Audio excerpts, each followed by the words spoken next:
Guys पहिला यो video हेरौँ अनि यसको फन्नी कमेन्ट पढ्ने है त।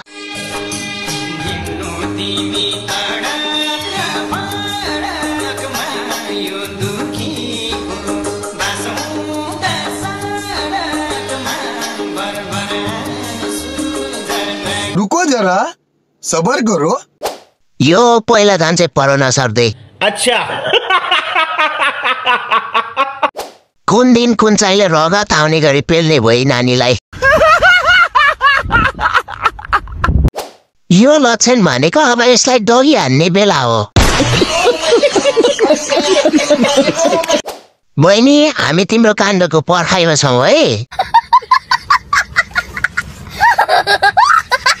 मान्छे हेर्दा सानै लाग्छ तर बानी भने चाहिँ गङ्गु छेत्रीको जस्तै रहेछ। होइन होला के हो?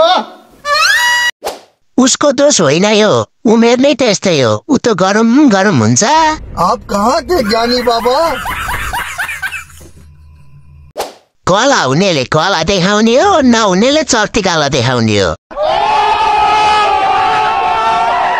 हाम्रो घरमा पालेको बोकानी यस्तै थियो, पछि गेडा निकाल्दैको त जिब्रो निकाल्नु त के घाँसै पो खाना छोडो।